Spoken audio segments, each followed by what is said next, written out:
Hello and welcome everyone. आज हम पढ़ेंगे क्लास 7 का human environment interactions, the tropical and the sub tropical region. तो इस चैप्टर के अंदर से ही हमें समझ में आ रहा है कि हमें किस दो रीजन्स के बारे में पढ़ाया जाएगा, the tropical region and the sub tropical region. मतलब इन दो रीजन्स के बारे में हमें पढ़ना है। सबसे पहले हम लोग पढ़ते हैं द ट्रॉपिकल रीजन के बारे में। तो जो ट्रॉपिकल रीजन के अंदर आता है हमारा अमेज़न बेसिन। जब अमेज़न बेसिन की हम लोग बात कर रहे हैं तो आपको ये वाला अमेज़न ध्यान आ रहा होगा, आधे से ज्यादा बच्चों को ध्यान आ रहा होगा। बट हम इस अमेज़न की बात बिल्कुल भी नहीं कर रहे इस चैप्टर में। हम बात कर रहे हैं अमेज़न रिवर की और जो अमेज़न जंगल है उसकी। तो सबसे पहले हम लोग बात करते हैं रिवर की। जो अमेज़न रिवर है ना, it flows through the tropical region.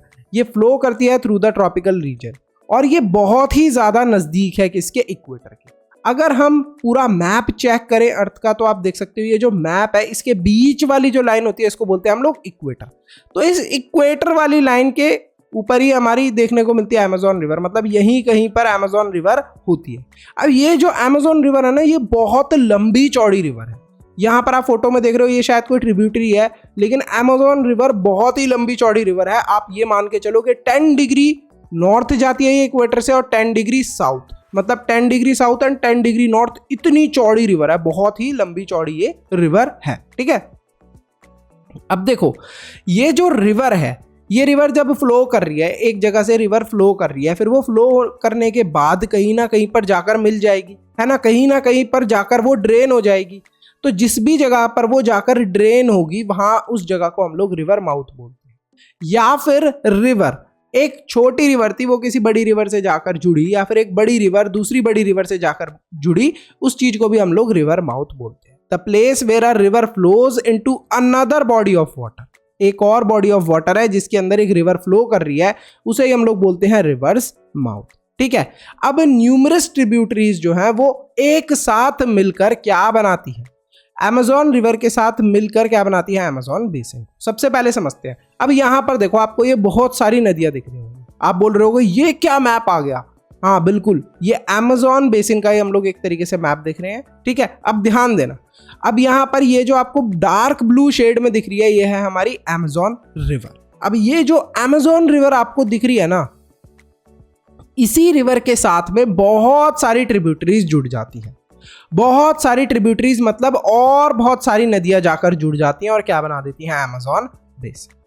क्या होता है, बहुत सारी छोटी छोटी नदियां आकर जुड़ जाती हैं। किससे जुड़ जाती हैं, इस अमेज़न रिवर से आकर जुड़ जाती हैं और क्या बना देती हैं, अमेज़न बेसिन। ठीक है, अब एक और चीज पे ध्यान देना। यहां पर आपको ये ध्यान देना है इस पूरे मैप पे कि यहां पर ये वाली जो साइड दिख रही है ना आपको, इस साइड में क्या है, बहुत सारे माउंटेन्स हैं। इस वाली साइड में क्या है, ये वाली जो साइड है ये वाली, इसमें बहुत सारे माउंटेन्स हैं। अब आपको पता है कि माउंटेन से ही एक तरीके से रिवर ओरिजिनेट होती है। तो यहीं पर जो माउंटेन्स है यहाँ से रिवर ओरिजिनेट हो रही है। आपको दिख भी रहा है ये बहुत सारी रिवर्स बन रही हैं। अब ये जो रिवर्स है ना, सारे मिलकर क्या बना रहे हैं, ये सारे रिवर मिलकर क्या बना रहे हैं, अमेज़न रिवर के साथ मिलकर अमेज़न बेसिन बना रहे हैं। अब ये जो पूरी रिवर है, ये जो पूरा वाटर है, ये कहां पर जाएगा, it will go into Atlantic ocean. हम क्या बोलेंगे कि वाटर कहां पर ड्रेन हो रहा है, मतलब कहां पर जा रहा है पानी। पानी जो भी है वो रिवर का कहां जा रहा है, it is going into Atlantic ocean. Originate कहां पर हो रहा था, यहां पर इक्वाडोर वाली साइड में, और यहां वाली साइड में बहुत सारे, पेरू और इक्वाडोर वाली साइड में बहुत सारे माउंटेन्स है, वहां से ये पानी ओरिजिनेट हो रहा है।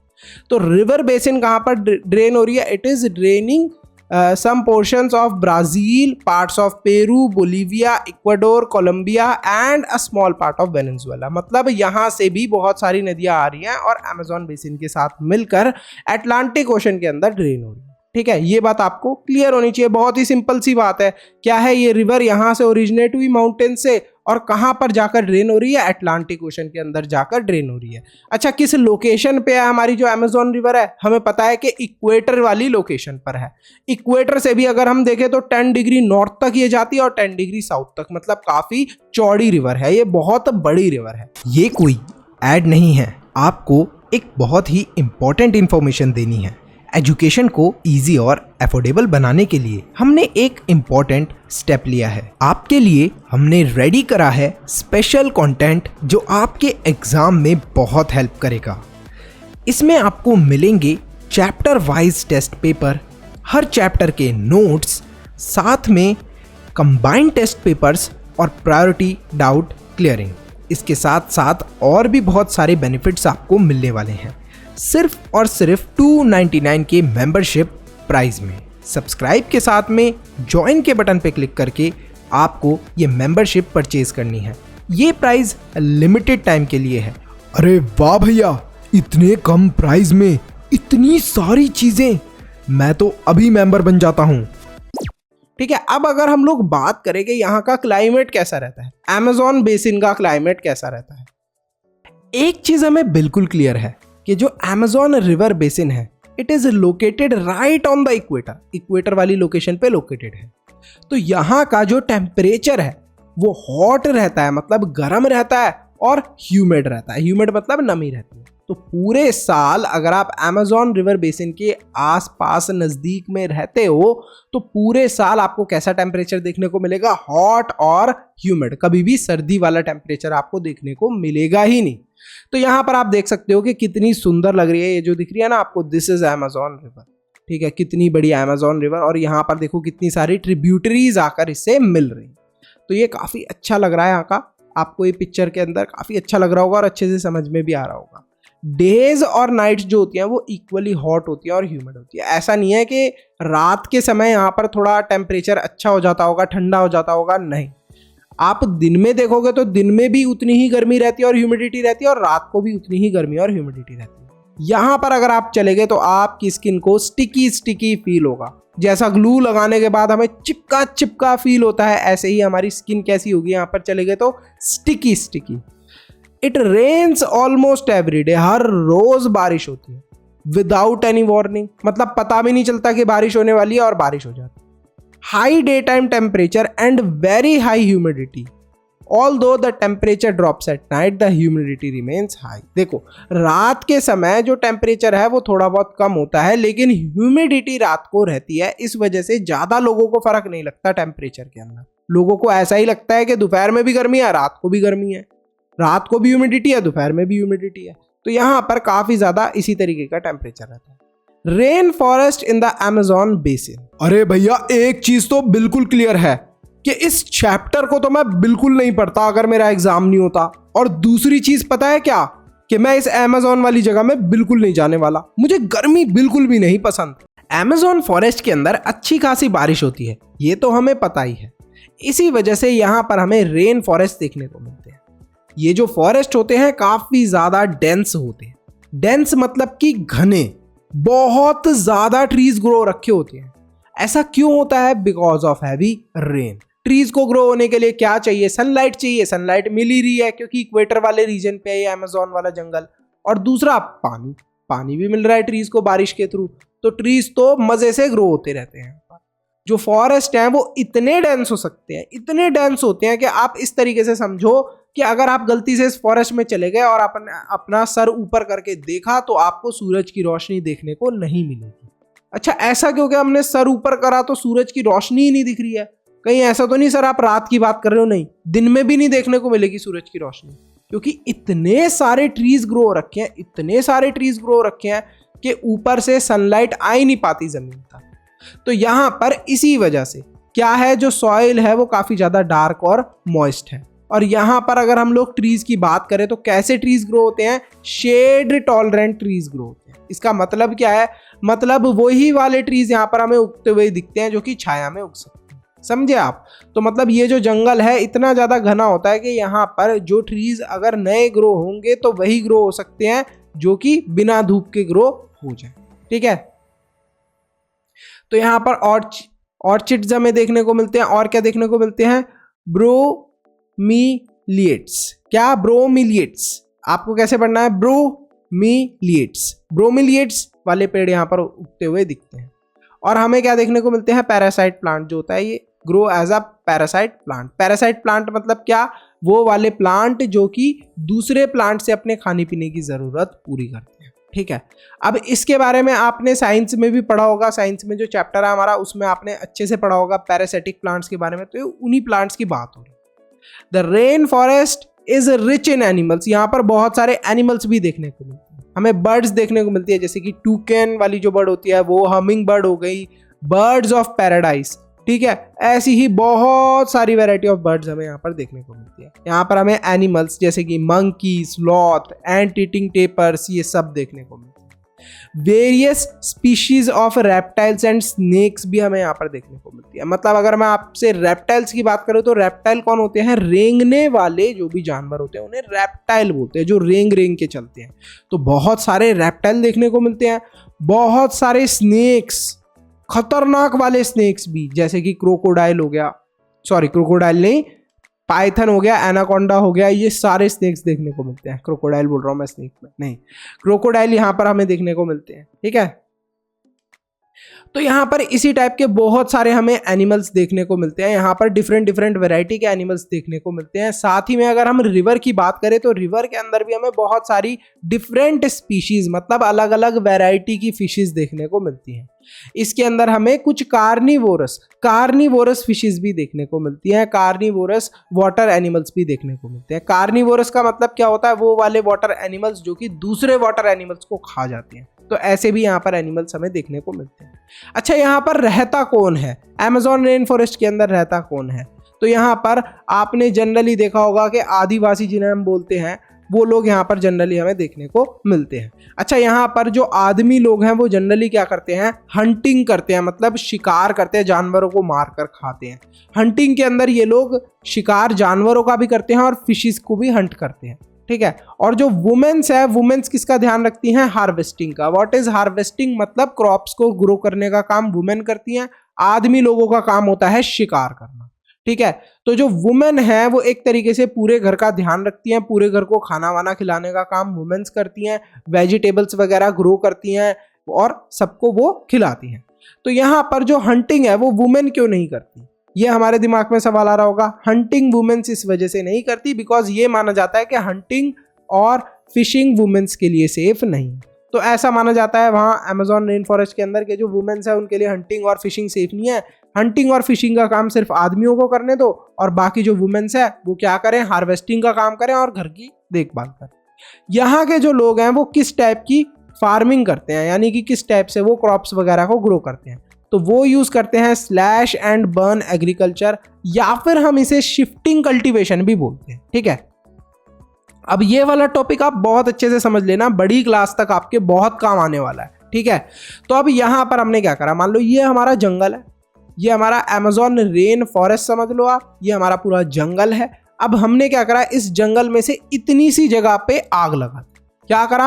आग लगा दी, बर्न कर दिया हमने इस जगह को। तो इस जगह पे हम लोग जब आग लगा देंगे तो जितने भी ट्रीज हैं वो जल जाएंगे। ट्रीज जलने के बाद ये जगह क्या हो जाएगी? खाली। अब जब जगह खाली हो गई तो यहाँ पर हमने मजे से अपने क्रॉप्स उगा लिए। हमें जो भी क्रॉप उगाना था हमने मजे से उगाया, लेकिन कब तक? 2 या 3 साल। 2 या 3 साल के बाद हमने इस जगह को ऐसे का ऐसा ही छोड़ दिया। तो अब इस जगह पर वापस से कुछ पेड़ वगैरह उग जाएंगे।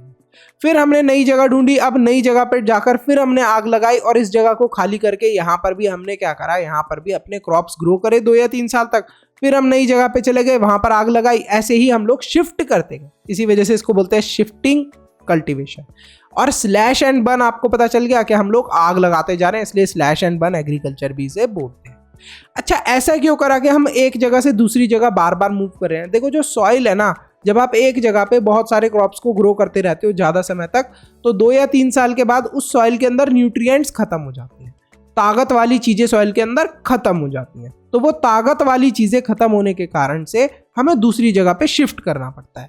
तो इसी वजह से स्लैश एंड बर्न एग्रीकल्चर यहाँ पर होता है। अच्छा, यहाँ का स्टेपल फूड, जैसे हम लोग खाते हैं ना, जैसे गेहूं खाते हैं, राइस खाते हैं, ये हमारा स्टेपल फूड है। यहाँ का cassava is the staple food. ठीक है, इस कसावा वाली चीज को लोग खाते हैं। और ये जो कसावा है ना, ये किस तरीके का होता है? It is just like potatoes, जैसे आलू होते हैं ना, इसी तरीके का दिखता है ये। तो यहाँ पर आप देख सकते हो कसावा का जो हमने होता है, कसावा फूड होता है, वो भी मैंने आपको दिखाया है कि किस तरीके से है कसावा। यहाँ पर लोग मेनली यही खाते हैं। मेनली लोग ग्रो करते हैं टैपियोका, पाइनएप्पल और स्वीट पोटैटोज को भी। तो यहाँ पर लोग शकरकंदी, स्वीट पोटैटोज, पाइनएप्पल, इन सब चीज़ों को भी ग्रो करते हैं। यहाँ के लोग एंट्स को भी क्या देखने को मिलता है हमें, they also eat queen ants, कुछ लोग एंट्स मतलब चींटियां भी खाते हैं और एग सैक्स को भी खाते हैं, मतलब एग वगैरह भी खाते हैं और चींटियां भी खाते हैं।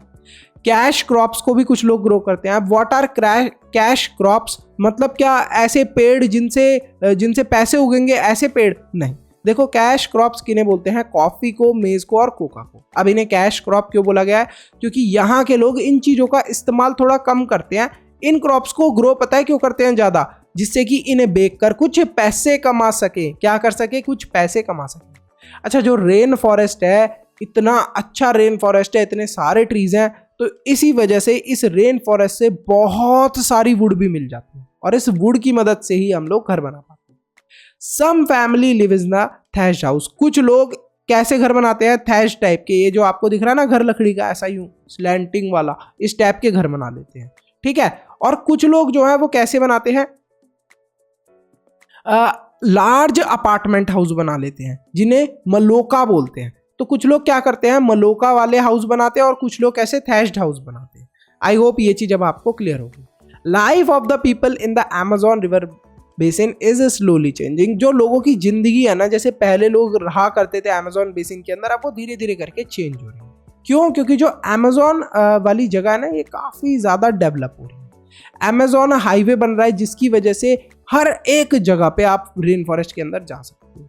अगर आपको कहीं पे भी जाना है अमेजोन बेसिन के अंदर, कहीं पे भी आपका जाने का मन है अमेजोन वाली जंगल के अंदर, तो आप बड़े ही आसानी से जा सकते हो, क्योंकि अब हाईवे बन गया है चारों तरफ। एयरक्राफ्ट्स और हेलीकॉप्टर्स के इस्तेमाल से भी आप अलग अलग जगह पे जा सकते हो। जो यहाँ की इंडिजीनियस पॉपुलेशन, यानी कि जैसे आदिवासी पॉपुलेशन होती है यहाँ पर, जो लोग पहले रहा करते थे, उन लोगों को कुछ एरियाओं से निकाल दिया गया है। उनको नई जगह पर रहने के लिए बोला गया है कि तुम यहाँ पर नई जगह पर रहो और जिस भी तरीके से तुम्हें रहना है उस तरीके से रहो, जैसे तुम पहले प्रैक्टिसेस करते थे अपनी, मतलब कि जानवरों को मारना, फिशिंग करना, ये सारी चीज़ आप नई जगह पे करो। ओरिजिनल जगह से इन्हें निकाल दिया गया है। अब अमेजोन फॉरेस्ट के अंदर काफ़ी ज़्यादा डेवलपमेंट होने के कारण से यहाँ पर हमें क्या देखने को मिल रहा है कि जो बायोलॉजिकली डाइवर्स रेन फॉरेस्ट था वो डिस्ट्रॉय होता जा रहा है। इसका मतलब क्या है, ये जो फॉरेस्ट था ना, इसके अंदर बहुत सारे डिफरेंट एनिमल, ट्रीज, प्लांट्स, ये सारी चीज़ें देखने को मिलती थी। लेकिन अब क्या हो रहा है कि लोग यहाँ पर डेवलपमेंट कर रहे हैं, गवर्नमेंट भी डेवलपमेंट कर रही है, पब्लिक कंपनीज भी यहाँ पर डेवलपमेंट कर रही हैं, जिसकी वजह से जंगल के कुछ पार्ट को हटा दिया जा रहा है। तो जंगल जो है यहाँ पर अमेजोन वाला वो डिस्ट्रॉय होता जा रहा है, रेन फॉरेस्ट हमारा डिस्ट्रॉय होता जा रहा है, ठीक है। अब बात करते हैं life in the Ganga Brahmaputra basin. Amazon river की मदद से और अमेजोन फॉरेस्ट की मदद से हमने ट्रॉपिकल रीजन के बारे में पढ़ा। अब हम पढ़ेंगे सब ट्रॉपिकल रीजन के बारे में with the help of life in the Ganga Brahmaputra basin, जो हमारा गंगा ब्रह्मपुत्रा बेसिन है उसकी मदद से।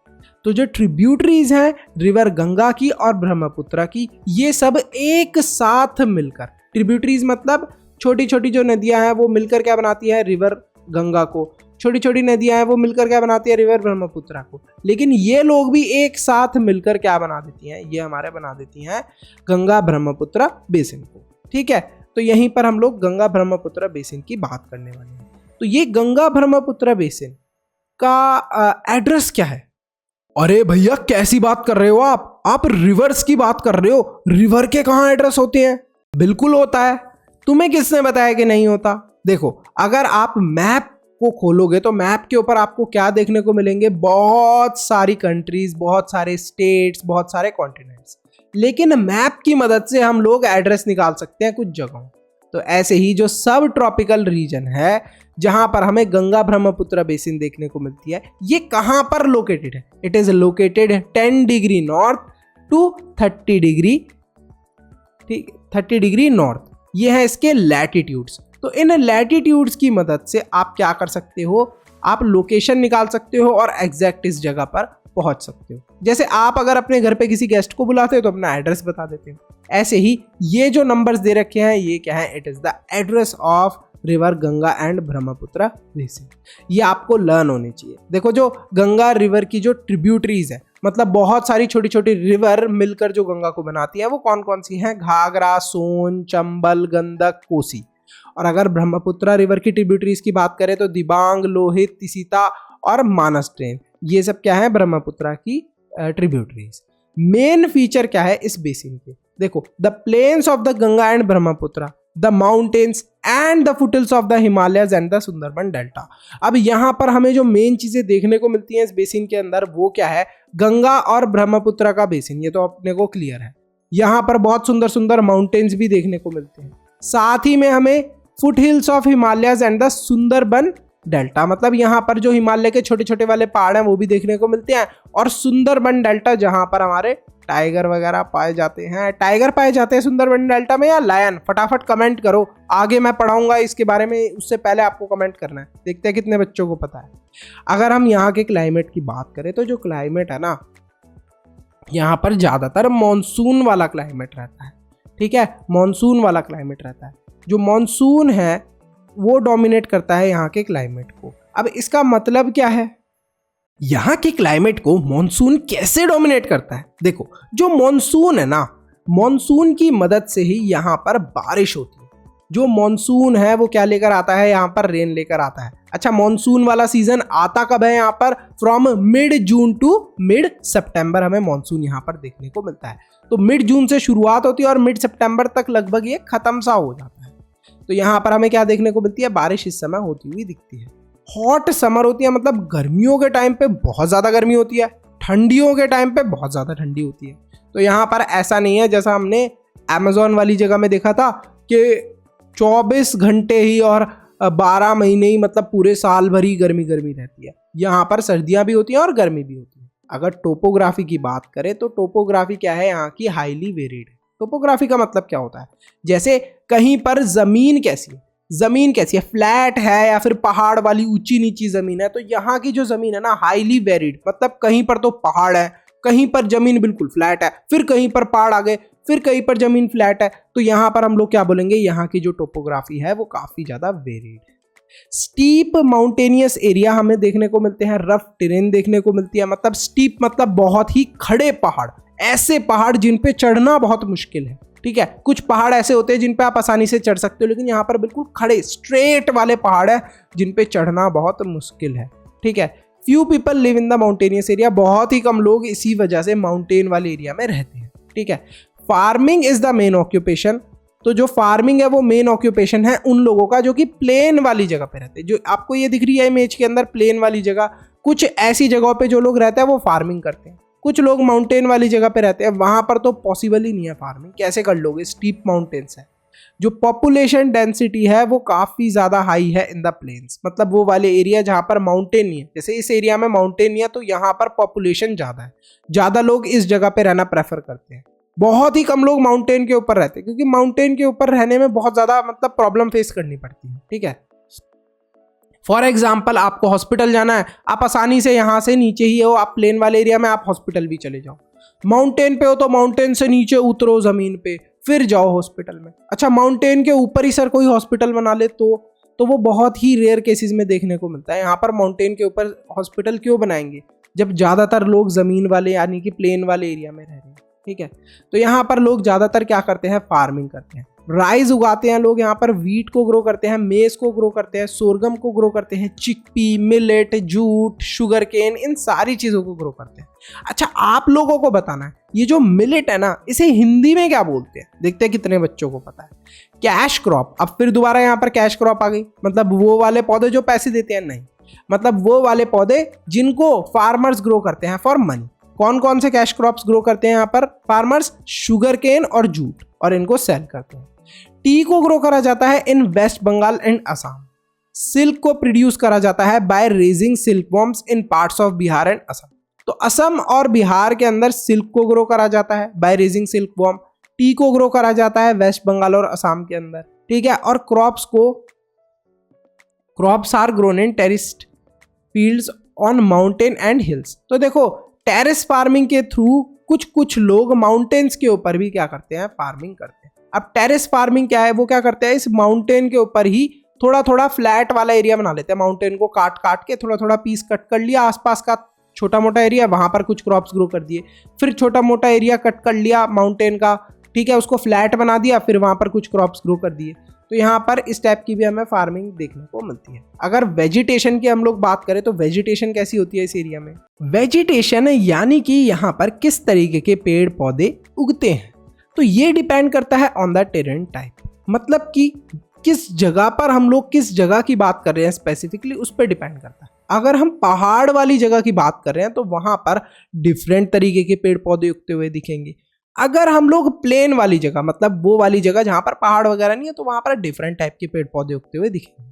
जैसे अगर हम बात करें गंगा और ब्रह्मपुत्र प्लेन की, मतलब रिवर गंगा और ब्रह्मपुत्र के नजदीक में जो भी प्लेन वाली जगह है जहां पर पहाड़ नहीं है, वहां पर हमें क्या देखने को मिलते हैं? Tropical deciduous trees. और साथ ही में वहां पर टीक, साल और पीपल के भी पेड़ उग रखे होते हैं, मतलब बहुत सारी वैरायटी के यहाँ पर हमें पेड़ उगते हुए दिखते हैं। और अगर हम लोग ब्रह्मपुत्र प्लेन की बात करें, मतलब कि ब्रह्मपुत्र रिवर के आसपास जो भी प्लेन जगह है वहां पर डेंस बैम्बू ग्रुव्स उगते हुए दिखते हैं। अच्छा, कुछ ऐसी जगह है जहां पर पहाड़ होते हैं, वहां पर किस टाइप के ट्रीज उगते हैं बात कर लेते हैं। जैसे उत्तराखंड हो गया, सिक्किम हो गया, अरुणाचल प्रदेश हो गया, यहाँ पर पहाड़ है, यहाँ से भी हमारी रिवर गंगा और ब्रह्मपुत्र आ रही है। तो यहाँ पर किस टाइप के ट्रीज या फिर किस टाइप की वेजिटेशन होती है? कॉनिफेरस ट्रीज देखने को मिलते हैं। कॉनिफेरस मतलब कि जैसे क्रिसमस वाला ट्री होता है ना, ऊपर से नुकीला टाइप होता है, ट्रायंगल जैसी शेप होती है, वो वाले ट्रीज। ऐसा क्यों? क्योंकि यहाँ पर बारिश वगैरह होती है, उससे थोड़ा ट्री बचा रहे। डिओडर एंड फिर ये भी हमें देखने को मिलते हैं यहाँ पर ट्रीज, ठीक है, बिकॉज यहाँ का क्लाइमेट क्या है? कूल है। और जो स्लोप सैंड ट्रीज के, मतलब कि जो ऐसे ढलान टाइप दे रखी है, स्लोप दे रखा है, ये देखो ट्रीज पे स्लोप दे रखा है। जैसे क्रिसमस वाले ट्री पे आपने देखा ना, स्लोप दे रखा होता है, क्यों? जिससे कि बर्फ या फिर पानी जो है वो आसानी से नीचे चले जाए। अगर वाइल्ड लाइफ की बात करें, वाइल्ड लाइफ कैसी देखने को मिलती है हमें? जो हमारा एरिया है ऑफ गंगा ब्रह्मपुत्र बेसिन का, तो वहां पर हमें डिफरेंट वाइल्ड लाइफ देखने को मिलती है अकॉर्डिंग टू द टेरेन। वापस से हम लोग टोपोग्राफी और टेरेन की बात कर रहे हैं, मतलब जो प्लेन वाला एरिया होगा वहां पर अलग वाइल्ड लाइफ होगी, और जो माउंटेन वाला एरिया होगा वहां पर वाइल्ड लाइफ अलग होगी। यहाँ पर हमें एलिफेंट, टाइगर, डियर, मंकी ये सब देखने को मिलते हैं। वन हॉर्न्ड राइनो हमें देखने को मिलता है इन द ब्रह्मपुत्र प्लेन, मतलब जहां से ब्रह्मपुत्र रिवर जारी होती है, ब्रह्मपुत्र रिवर के आसपास जो भी प्लेन जगह है जहां पर पहाड़ वहाड़ नहीं है, वहां पर वन हॉर्न्ड राइनो भी देखने को मिलता है। बंगाल टाइगर्स, क्रोकोडाइल्स, एलिगेटर्स हमें देखने को मिलते हैं डेल्टा एरिया में। डेल्टा एरिया मतलब यहाँ पर जहां पर अच्छी खासी बारिश होती है। अच्छा, डेल्टा एरिया, यहाँ पर बारिश हो रही है, काफी सारी नदियां मिल रही हैं, पानी है यहाँ पर बहुत सारा, तो यहाँ पर फिशेस भी हमें बहुत सारी देखने को मिलती है, जैसे रोहू, कटला एंड हिल्सा, अलग अलग टाइप की फिश देखने को। अच्छा, हिल्सा फिश पे तो एक कहानी भी दिया है हमें इंग्लिश की बुक के अंदर। जो फिश होती है ना और राइस होते हैं, ये एक तरीके से स्टेपल फूड होते हैं जो भी लोग इस रीजन में रहते हैं उनके, क्योंकि यहाँ पर आसानी से फिश मिल जाती है। और जो राइस है ना, राइस कैसे ग्रो होते हैं? राइस भी ज्यादा पानी वाली जगह पे ग्रो करते हैं। अच्छा, हम लोग बात करें रिवर गंगा की और ब्रह्मपुत्र की, तो ये रिवर गंगा और ब्रह्मपुत्र काफी लंबे एक्सटेंट, मतलब काफी ज्यादा एरिया से पास होकर आती है। तो कौन कौन से टाउन्स और सिटीज के नजदीक पड़ती हैं रिवर गंगा और ब्रह्मपुत्र? मतलब रिवर गंगा और ब्रह्मपुत्र जो है उनकी वजह से बहुत सारी सिटीज जैसे कि इलाहाबाद, कानपुर, वाराणसी, लखनऊ, पटना, कोलकाता, यहाँ पर सब लोगों को आसानी से पानी मिल पाता है। अब पानी मिलने की वजह से यहाँ पर आसानी से बहुत ज़्यादा पॉपुलेशन है, लोग बहुत ज़्यादा यहाँ पर रहना पसंद करते हैं। More than 10 lakh are located along the river Ganga. अगर गंगा रिवर की बात करें तो मोर देन 10 लाख की पॉपुलेशन लोकेटेड है अलोंग द रिवर गंगा। अब तो ये बहुत ज़्यादा अमाउंट इंक्रीज हो गया होगा। अब जब लोग पानी पी लेते हैं, रिवर गंगा से पानी ले लिया, अपना काम पूरा हो गया, तो जो वेस्ट वाटर होता है यानी कि सीवेज वाटर होता है, गंदा पानी होता है, वो भी रिवर गंगा के अंदर ही मिला देते हैं। आप सोच रहे हो क्या कर रहे हैं लोग? मतलब पानी अच्छे से मिले रिवर गंगा से, इसीलिए उन्होंने अपने घर बनाए, वहां पर अच्छी अच्छी सिटीज बनी। उन सिटीज के अंदर जब लोगों ने पूरा पानी इस्तेमाल कर लिया, तो जो वेस्ट वाटर है, गंदा पानी है, वो भी रिवर गंगा के अंदर ही डाल दिया। अब ये जो वेस्ट वाटर है ये कहाँ पर जाएगा? आगे वाली सिटीज के अंदर जाएगा। तो उनको कैसा पानी मिलेगा? गंदा पानी मिलेगा। ऐसा नहीं है कि लोग ही रिवर को पॉल्यूट कर रहे हैं, बहुत सारी इंडस्ट्रीज यानी कि फैक्ट्री वगैरह भी अपना पॉल्यूटेड यानी कि गंदा बंदा पानी जो होता है उसको क्या कर देते हैं? रिवर के अंदर डाल देते हैं। जो भी इंडस्ट्री का डिस्चार्ज होता है, खराब मटेरियल होता है, वो रिवर के अंदर डाल देते हैं और रिवर हमारी पॉल्यूट हो जाती है, हमारी रिवर खराब हो जाती है। अगर ट्रांसपोर्टेशन की बात करें, आपको कहीं पर भी जाना है, इनमें से जिन भी जगहों की हम लोग बात कर रहे हैं, रिवर गंगा, ब्रह्मपुत्र, तो यहाँ पर आप आसानी से जा सकते हो इनके नज़दीक की जगहों पे, क्योंकि जो ट्रांसपोर्टेशन रूट्स हैं वो काफ़ी ज़्यादा वेल डेवलप्ड है। तो गंगा ब्रह्मपुत्र रिवर बेसिन के आसपास जो ट्रांसपोर्टेशन रूट्स हैं वेल डेवलप्ड है, प्लेन्स हैं, जो प्लेन वाला एरिया है जहाँ पर माउंटेन है वहाँ पर अच्छी खासी रोड्स और रेल रोड्स देखने को मिलती है, मतलब ट्रेन देखने को मिल जाती हैं, रोड देखने को मिल जाती हैं, तो आप आसानी से एक जगह से दूसरी जगह जा सकते हैं। अगर वाटरवेज की बात करें, मतलब ऐसी जगह जहाँ पर नदियाँ हैं, तो नदी के अंदर लोग ट्रैवल कर पाते हैं विद द हेल्प ऑफ, आपको पता है, बोट और शिप्स वगैरह की हेल्प से लोग ट्रैवल कर पाते हैं। तो यहाँ पर जो एयरपोर्ट्स हैं वो भी हमें देखने को मिलते हैं, मतलब आप प्लेन से भी जा सकते हो एक जगह से दूसरी जगह, लेकिन ये एयरपोर्ट्स कहाँ हैं? Only in the plain area. Plain area कौन सा? वो वाला एरिया जहाँ पर माउंटेन नहीं है। अगर टूरिज्म की बात करें, यहाँ पर लोग घूमना भी पसंद करते हैं काफ़ी ज़्यादा, तो यहाँ पर टूरिज्म जो है it is important activity in the basin. तो कुछ इंपॉर्टेंट लोकेशंस की बात कर लेते हैं। अच्छा, जब लोकेशंस की बात कर रहे हैं तो आप ध्यान देना, हम लोग बात उन लोकेशंस की भी कर रहे हैं, वो वाली लोकेशंस जो कि रिवर गंगा या फिर रिवर ब्रह्मपुत्रा के आसपास की, जैसे ताजमहल। ताजमहल जो है it is on the bank of the Yamuna river, जो कि आगरा के अंदर है, और ताजमहल के अंदर बहुत सारे लोग घूमने के लिए आते हैं। बुद्धिस्ट स्तूपास जो होते हैं वो भी बहुत सारे हैं उत्तर प्रदेश के अंदर और बिहार के अंदर, एक तरीके से बुद्धिस्ट लोगों का मंदिर समझ लो, ठीक है, उधर भी बहुत सारे लोग घूमने के लिए जाते हैं। तो यहाँ पर हमें टूरिज्म के भी देखने को मिला कि टूरिज्म भी काफ़ी ज़्यादा अच्छा खासा यहाँ पर है। तो यहीं पर हमारा जो चैप्टर है वो ख़त्म होता है। इस चैप्टर की आपको फटाफट से अब रीडिंग करनी है। और क्या आपने कभी ताजमहल को विजिट करा है? कमेंट सेक्शन के अंदर कमेंट करके ज़रूर बताना। अगर आपको इस चैप्टर के नोट्स या फिर सैम्पल पेपर चाहिए, सैम्पल पेपर क्या होता है? इस चैप्टर से जो भी इंपॉर्टेंट क्वेश्चंस, जैसे हमने ये चैप्टर पढ़ा, बीच के जो इंपॉर्टेंट क्वेश्चंस हो गए वो आपको सैम्पल पेपर में मिलेंगे। साथ ही में ये नोट्स जो आपको दिख रहे हैं ये मिलेंगे, और साथ ही में शाउट आउट भी। क्या सिर्फ इसी चैप्टर का शाउट आउट, सैम्पल पेपर और नोट्स मिलेंगे? नहीं, आपको कंप्लीट जो आपकी SST है क्लास 7 की, उन तीनों बुक्स के सैम्पल पेपर और नोट्स मिलेंगे। साथ ही में साइंस के भी सैम्पल पेपर और नोट्स मिलेंगे, और इंग्लिश के भी सैम्पल पेपर और नोट्स मिलेंगे। तो आपको लगभग 3 सब्जेक्ट्स के सैम्पल पेपर और नोट्स मिलेंगे in the price of only 1 membership. Member कैसे बनना है? सब्सक्राइब करना है आपको चैनल को, उसी के साथ में एक ज्वाइन का बटन है, उस पर क्लिक करके मेंबर बनना है। तो आप मेंबरशिप जरूर परचेज करें, काफ़ी हेल्पफुल चीज़ है आपके लिए, ठीक है। Thanks for watching. वीडियो को लाइक करो, चैनल को सब्सक्राइब करो और अपने दोस्तों के साथ शेयर करो। See you in the next video. Manu से ज्ञान लेते रहो।